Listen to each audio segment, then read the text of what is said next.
What if you spent every single dollar you had on something that was supposed to change your life forever? What if you sold your house, quit your job, and emptied your bank account just to buy one thing? And what if the moment you stepped inside that thing, you realized nothing about it belonged to you at all? That is exactly what happened to Marcus Webb. He bought a spaceship. Not a toy, not a model, a real, fully operational interstellar spaceship. And the second he walked through that door, 3 giant alien women were already standing inside, waiting for him. But here is the part that will blow your mind completely. They were not surprised to see him. He was the one who could not breathe, because the very first words out of their mouths were not a greeting. They were not a warning. They were a declaration. 3 revelations in this story will change the way you think about destiny, power, and what it truly means to belong somewhere. Let me show you exactly how this happened. Marcus Webb was 34 years old, and he had nothing left to lose. That sounds dramatic, but it was simply the truth. 3 years before the spaceship, Marcus had a normal life. A decent apartment in Manchester, England. A steady job working tech support for a mid-sized logistics company. A girlfriend named Claire who liked hiking and hated mornings. A life that was fine. Just fine. Not extraordinary. Not terrible. Just the kind of life that felt like wearing shoes that were slightly too tight. You could walk in them. You could run if you had to. But every single day, something felt off. Then one Tuesday morning, everything collapsed at once. He got laid off at 9 in the morning. By noon, Claire had packed her bags. By 3 in the afternoon, his landlord had slipped a notice under his door. The building was being sold. He had 60 days. Marcus sat on the floor of his apartment that night with a bowl of cereal. He did not eat and stared at the ceiling for 3 hours. Most people would have called a friend. Most people would have cried. Most people would have done something sensible. Marcus opened his laptop and started searching for the most ridiculous thing he could possibly buy. He did not know why he did it. It was not logical. It was not rational. It was the kind of thing person does when their brain decides that normal thinking has officially stopped working. He typed in the search bar, "Spacecraft for sale." He expected to find toys, models, maybe some quirky novelty items shaped like rockets. What he found instead was a listing. Not on a major website. Not on anything he had ever heard of. It was a small, obscure auction platform that looked like it had been built in 2003 and never updated. The kind of site where the font was too small and every button was a slightly different shade of gray. But the listing was real. He could feel it in his chest the moment he saw the photograph. It was not a pretty spaceship. It was not sleek and silver like the ones in movies. It was enormous and dark and looked like something between a cargo freighter and a warship. Heavy plating on the outside. Thick reinforced panels that had clearly taken damage at some point and been repaired. Landing struts that looked like they could crush a tank. The listing simply said, "Operational interstellar vessel. 1 owners. Immediate sale." The price listed made Marcus laugh out loud. It was exactly the amount he had in his savings account. Down to the last pound. Not approximately. Not close. Exactly. He stared at that number for a long time. His savings were not a round number. They were not a clean figure. They were the result of years of small deposits and random transfers, and one lucky investment in a tech stock back in 2019. The number was oddly specific. And yet there it was, perfectly matched on the screen. Marcus told himself it was a coincidence. He told himself that 3 more times over the next hour. Then he clicked the buy button. The transaction cleared in under 4 seconds. He had never seen financial transfer move that fast in his life. No confirmation email came. No receipt. No tracking number. Just a single line of text that appeared on the screen after the payment went through. It said, "Your vessel is ready. Dock 7, Barrow Shipyard. Tomorrow. Dawn." Marcus read that message 4 times. Barrow Shipyard was a real place. Barrow in Furness, coastal town in the northwest of England, about 2 hours from Manchester by car.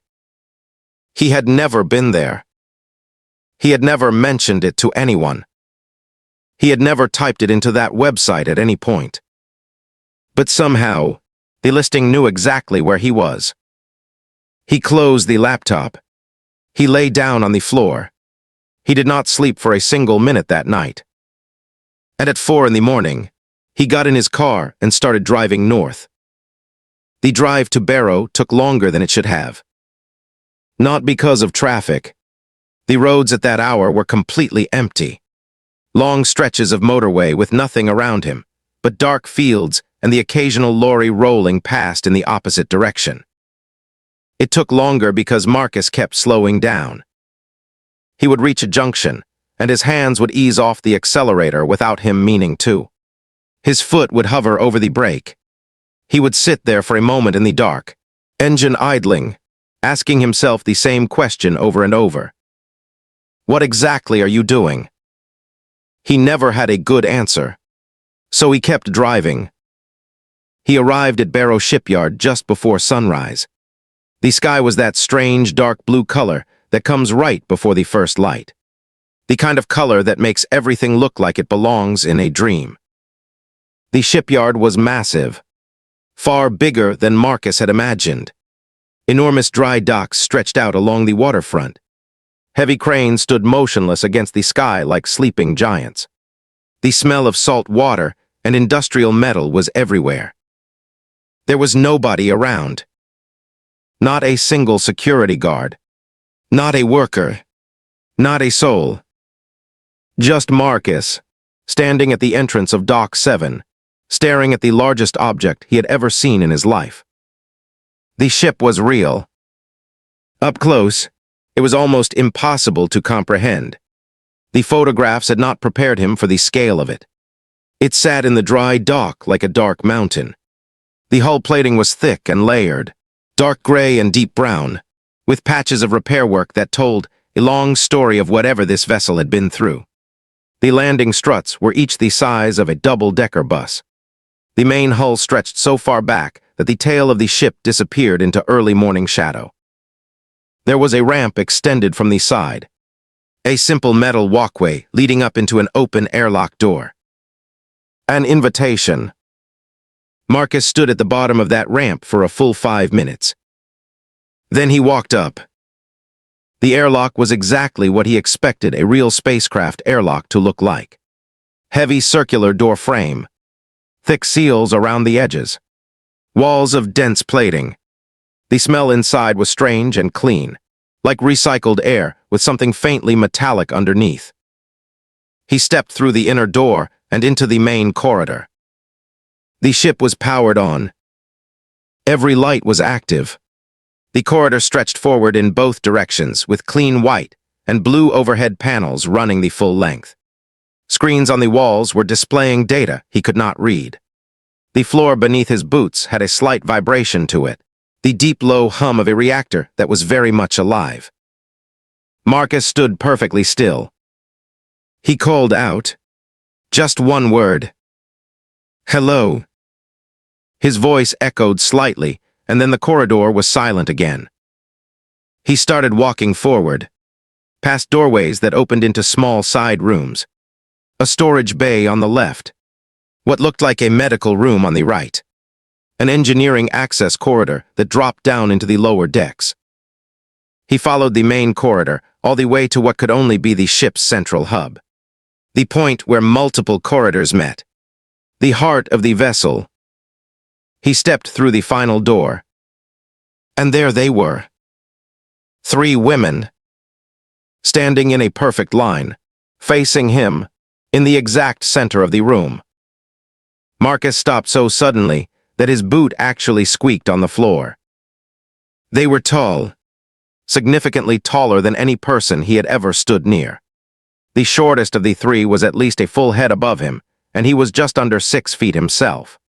The tallest stood nearly 8 feet high, and yet carried herself with a stillness that somehow made her seem larger than her actual height. Their skin was blue, not pale or faintly tinted. A deep, rich, unmistakable blue, like deep ocean water in direct sunlight. They were looking directly at him. Not with surprise, not with alarm, with the calm, steady expression of people who had been expecting him for a very long time. The one in the center spoke first. Her voice was low and clear and completely unhurried. She said 4 words. "We have been waiting." Marcus did not speak for almost 30 seconds. That is a long time to stand in silence in front of 3 8-foot-tall blue alien women who have just told you they were waiting for you. His brain was doing what human brains do when they encounter something they have no category for. It was cycling through everything it knew and finding nothing that matched. Nothing in his 34 years of experience had prepared him for this particular Tuesday morning. Finally, he managed a single word. "Waiting." The one in the center nodded.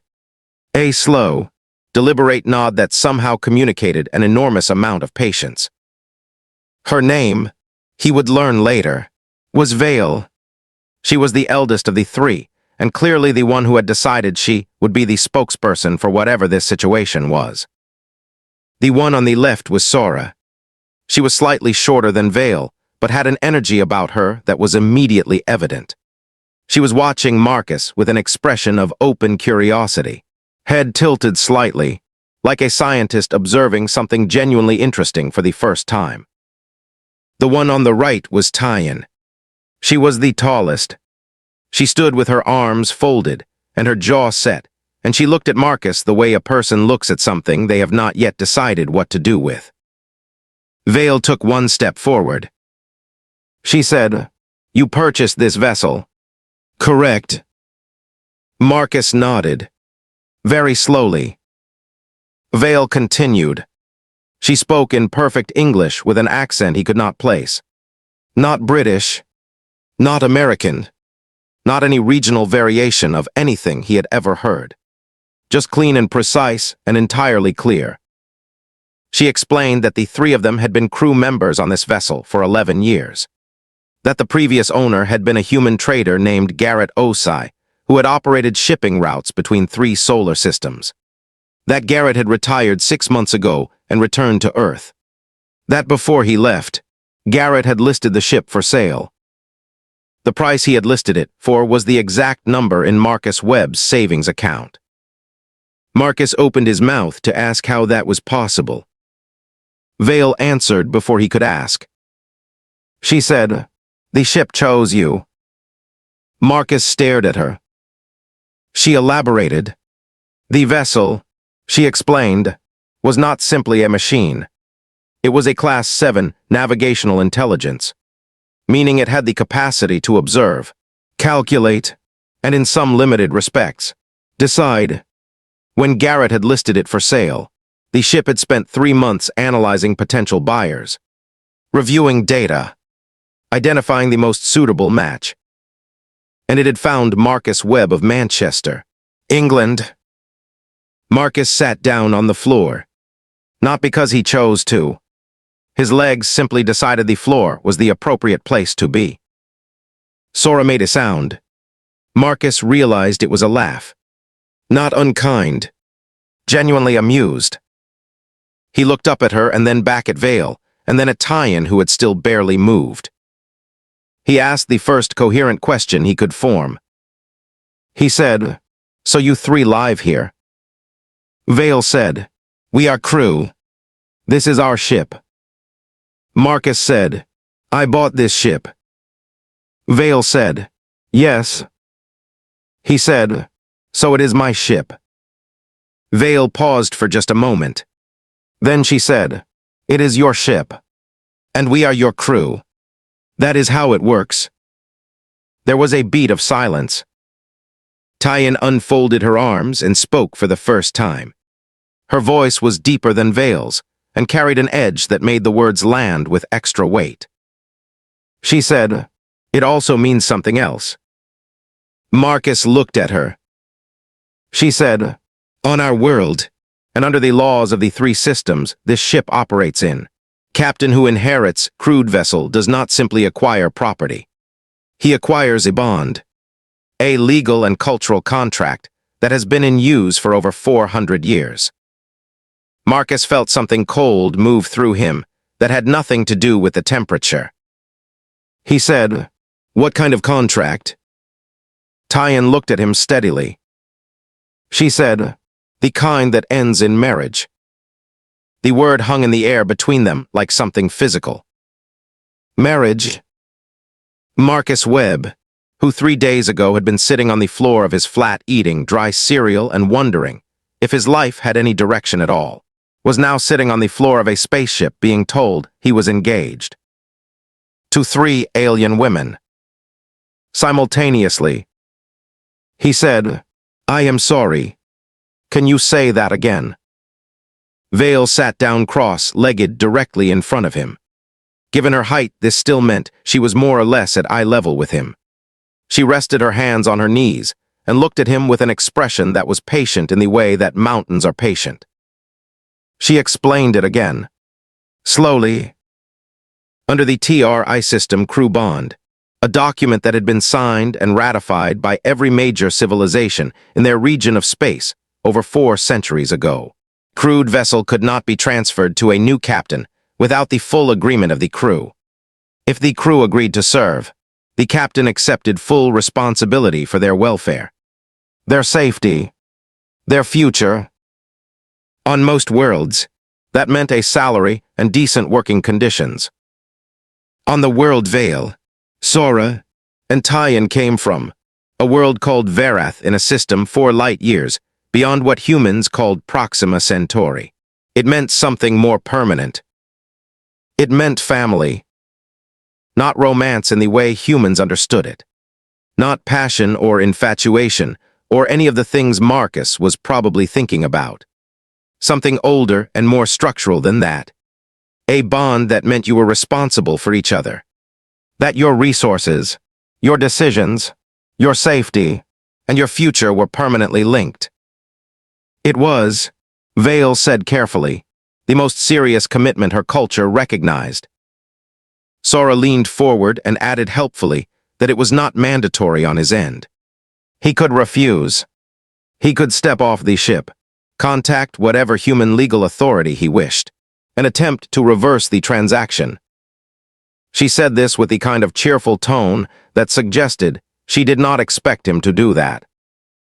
Marcus looked at Tyan. Tyan said nothing. She was watching him with those steady eyes and that unreadable expression. He said, "You 3 agreed to this. All of you." Vale said, "The ship chose you.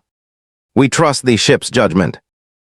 Marcus said, "Does the ship have an opinion on the fact that I have never been off planet before in my life?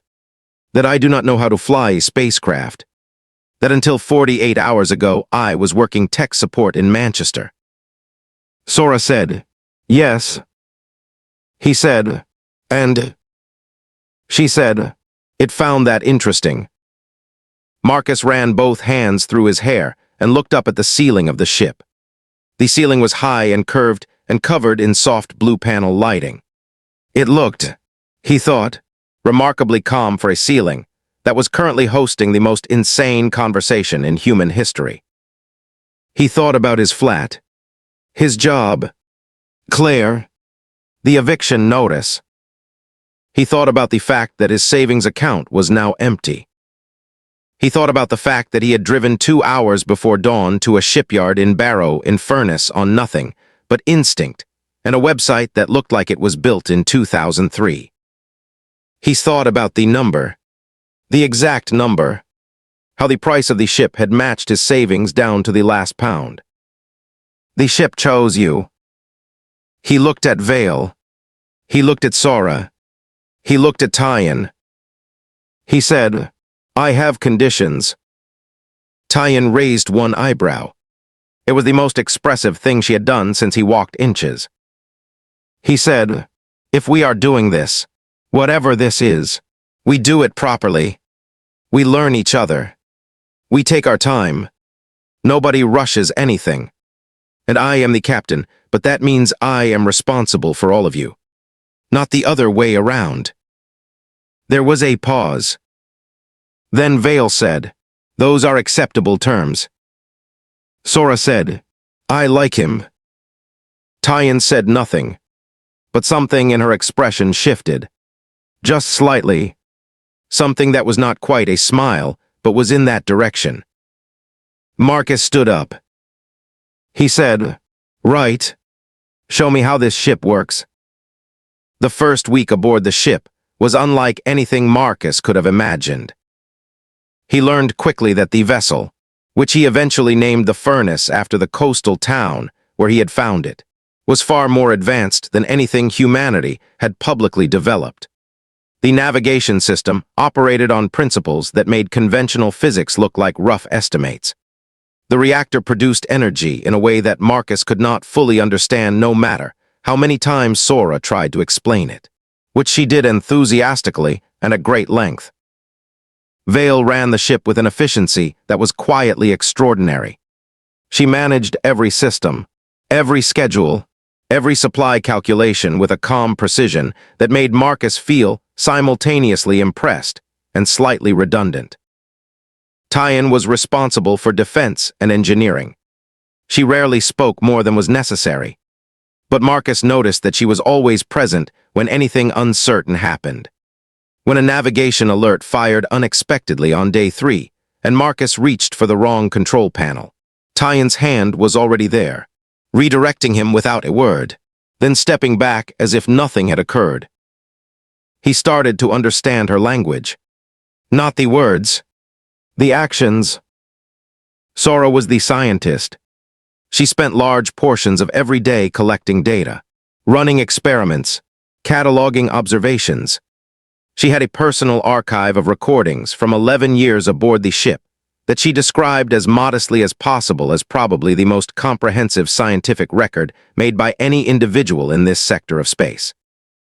Marcus spent those first days learning everything: the ship systems, the TRI system trade routes, the cultural protocols of the worlds they were contracted to service, the history of Verath and what life there was like.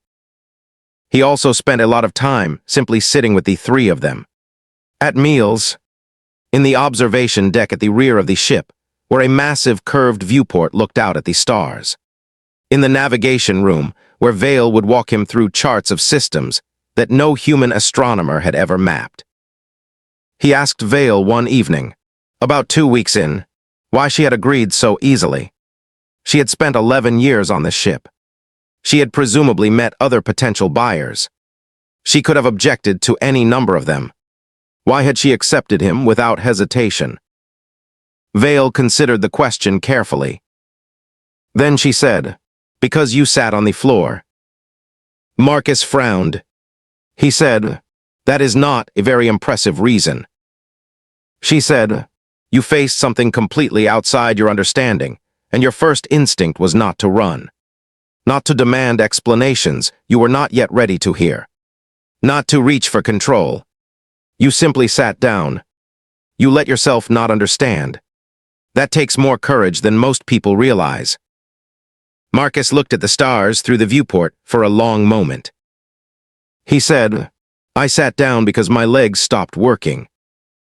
Vale said, "Yes, and you still did not run." On the 22nd day, aboard the Furnace, Marcus Webb made his first jump. The ship folded space in a way that felt, from inside, like a single breath held for slightly too long and then released. One moment, the stars outside were the stars of the Sol system. The next, they were different stars entirely. A new configuration. A new sky. He stood at the viewport and looked out at a sun he had never seen before, burning in colors that no human eye had seen from this distance. Sora stood next to him. She was quiet for once. He said, "Is it always like this?" She said, "No. The first time is different. It only happens once." He understood what she meant. Behind him, he could hear Vale running through arrival protocols and Tyan checking the defense systems and the low hum of the ship around him. Alive and steady. He thought about Manchester, about the flat, about the eviction notice and the empty bank account and the ceiling he had stared at for 3 hours. He thought, I would do it all again. Every single part of it. He pressed one hand against the cool viewport glass and looked at the new stars. He was exactly where he was supposed to be. Here is the thing about Marcus Webb that the story does not tell you up front. The ship did not choose him randomly. 11 years before Marcus ever opened that laptop, Garrett Osai had made a single entry in the ship's intelligence log. A note, informal, almost offhand. It said, "Find someone who has nothing left. They will understand what this is worth." The ship spent 11 years looking. And on a Tuesday night in Manchester, when a 34-year-old man sat on the floor of his apartment and typed the most ridiculous search he could think of, the ship found exactly what it was looking for. Someone who had lost everything. Someone with nothing left to protect.